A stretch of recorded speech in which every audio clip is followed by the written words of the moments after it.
Welcome back sa aking channel. This is Miss Marge. Gumagawa po ako ng mga helpful tips and tutorial vlogs.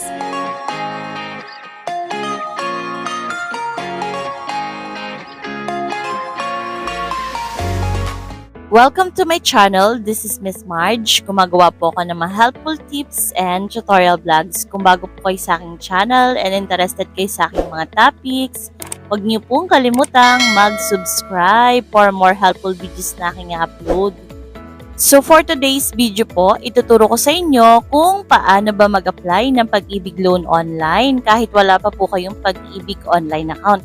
Yes po, pwedeng mag-apply ng Pag-ibig Loan online kahit wala pa kayong na-register na Pag-ibig online account.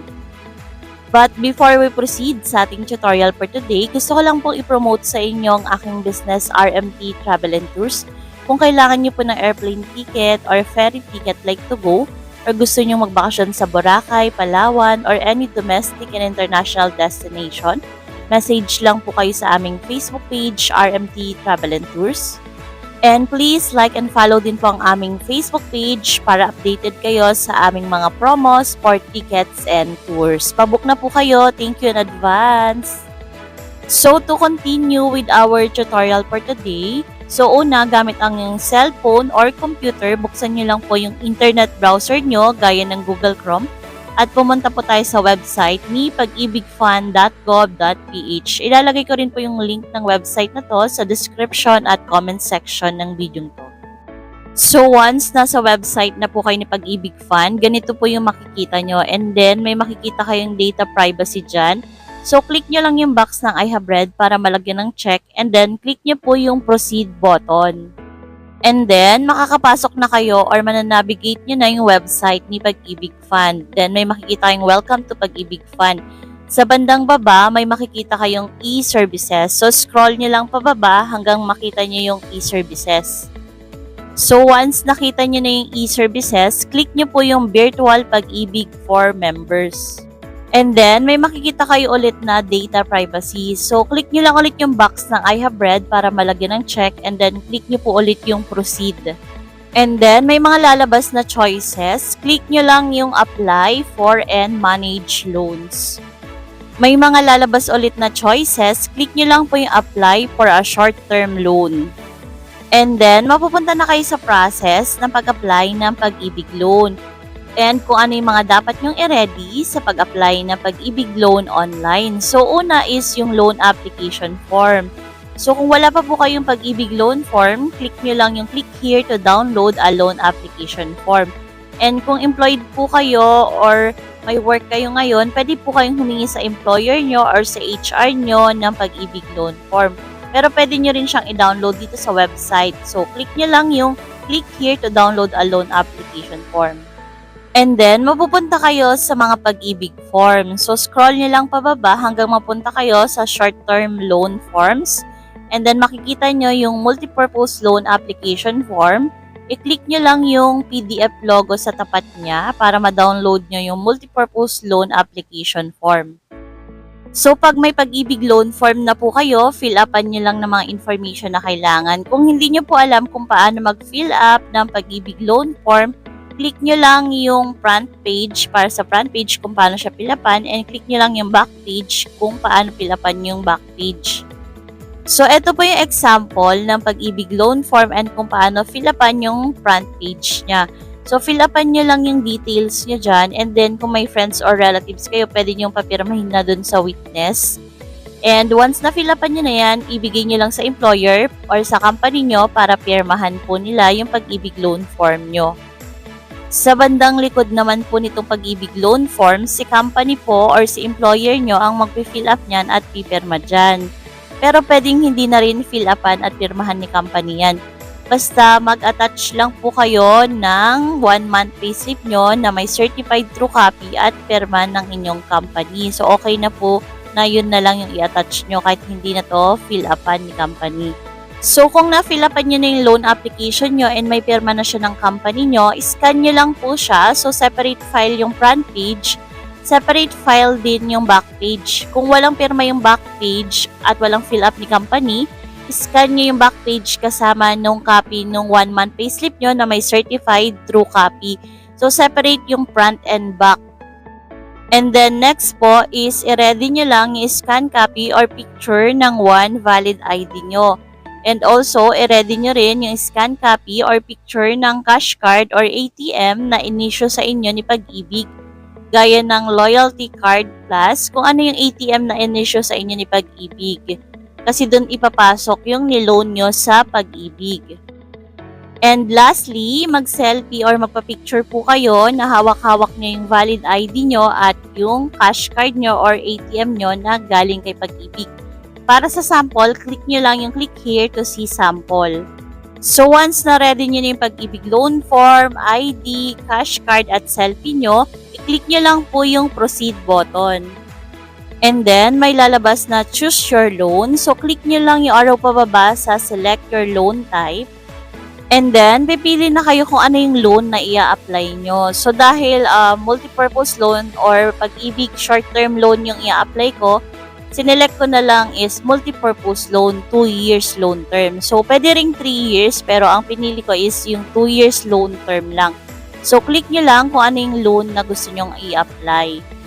And then, may lalabas na validate your MID number. So, i-type nyo lang yung Pag-ibig number nyo sa box na yan. And then, click nyo po yung validate your MID number. Pag-click nyo ng validate and then lumabas yung information nyo sa baba, ibig sabihin, tama yung Pag-ibig number na nilagay nyo. So, once details nyo yung lumabas, click nyo lang po yung next button sa baba. Then, may lalabas na procedure loan application. Click nyo lang po yung OK button. And then, may lalabas na your OTP will be sent to your mobile number. So, magte-text daw sa inyo si Pag-ibig na OTP. So, click nyo lang yung OK. So, magte-text sa number nyo si Pag-ibig. So, i-type nyo lang yung OTP na tinext sa inyo ni Pag-ibig dito sa box na to. And then, click nyo lang po yung proceed button. And then, makikita nyo ulit yung information nyo. And then, sa baba, may makikita kayong your cash card. Then, fill upan nyo lang yung your cash card. So, click nyo lang yung arrow pababa dun sa box ng select your cash card. And then, iselect nyo lang kung anong bangko yung cash card nyo or yung loyalty card nyo kung saan galing bangko. So, dito sa akin, loyalty card na galing sa AUB. So, makikita nyo naman sa logo ng cash card nyo kung anong bangko siya. And then, i-type nyo po yung cash card number nyo sa box. So, once na-type nyo na po yung cash card number nyo, click nyo lang yung check cash card status. So, once lumabas yung word na valid na kulay green, ibig sabihin, valid po yung loyalty card nyo or yung Pag-ibig ATM or loyalty card plus nyo. So, ang next is, i-click nyo lang yung go to last step. Then, may lalabas na before we proceed, dapat ready na daw po yung photos or scan copy ng loan application, valid ID at nung selfie nyo. So, once ready na siya, click nyo lang yung proceed button. And then, mapupunta na kayo sa pag-upload ng loan application nyo at ng ID nyo at selfie nyo. So, una nyong i-upload is yung loan application. Yung front side muna, yung harap muna. So, click nyo lang yung upload button and then select nyo lang sa cellphone nyo or computer nyo yung file ng front page ng Pag-ibig loan form nyo. And then next na i-upload is yung back page or reverse side ng loan application nyo. Kung walang fill up and pirma ni employer nyo yung back page ng loan application nyo, dapat isama nyong i-upload yung scan copy ng 1-month payslip nyo na may certified true copy ng employer nyo. So, i-PDF copy nyo na lang and then i-merge nyo na lang para 2 pages sila, yung back page ng loan application nyo. Kung may pirma naman at fill up ni employer yung likod, okay lang kahit yung back page nyo lang kahit wala ng 1-month payslip. So, click nyo lang yung upload photo and then select nyo lang yung file na i-upload nyo dun sa back page ng loan application form nyo. And then, next na i-upload is yung picture or scan copy ng valid ID nyo. So, click nyo lang yung upload photo ulit and then select nyo lang yung picture ng one valid ID nyo. And then, next na i-upload is yung selfie nyo na hawak-hawak yung valid ID at yung cash card nyo. So, click nyo lang yung upload photo para ma-upload nyo na yung selfie nyo and then select nyo lang sa phone nyo or sa computer nyo yung picture na i-upload nyo. By the way, hindi na natin kailangang i-upload yung picture ng cash card or ng Pag-ibig loyalty card kasi in-input na natin kanina at finalidate na natin. So once na-upload nyo na yung mga picture na kailangan, so may lalabas na kulay green na bilog-bilog dyan. So ibig sabihin na upload na siya. Kung gusto nyo pong palitan yung picture na in-upload nyo, click nyo lang yung remove button sa bandang kanan. So once na-upload nyo na siya, i-click nyo lang yung submit button sa bandang baba. Then, may lalabas na question na submit your application. I-click nyo lang po yung OK.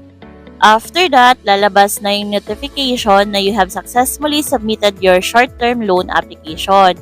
So, may reference number na nakalagay dyan. Screenshot nyo na lang yan kasi magagamit nyo yan pag nag-verify kayo ng status ng loan application nyo.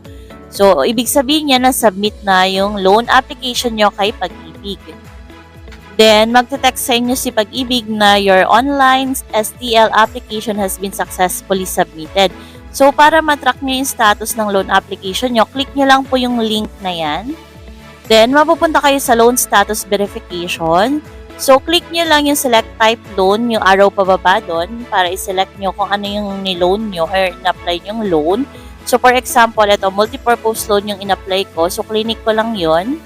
Then, i-type nyo lang yung Pag-ibig number nyo and then sa pangatlong box, i-type nyo po dun yung apelido nyo and then click nyo po yung submit button. Then, makikita nyo na yung status na application nyo. So, dahil kakasubmit pa lang nung loan application, nakalagay is receive pa siya. Pag-check ko ulit after mga 3 to 4 days, eto, loan approved na siya. So, parang mga 1 to 2 weeks yung process bago ma-approve. Pero sa akin parang mabilis lang, mga 1 week, na-approve na siya and pumasok na rin yung pera dun sa loyalty cash card ko. So, makikita nyo dito yung status ng loan application nyo. That's all guys. Kung may any questions po kayo, feel free to comment down below lang po. And pwede nyo rin po akong i-message sa aking Facebook page, Miss Marge Vlogs. And please like and follow din po ang aking Facebook page for more helpful videos na aking upload. And please subscribe din po sa aking YouTube channel, Miss Marge Vlogs. Tulungan niyo po ang i-achieve ang 100k subscribers. Once na-achieve po natin yan, mag-share po tayo ng cash blessings sa ating lucky subscribers. Thank you po in advance. See you on my next video po. Bye-bye!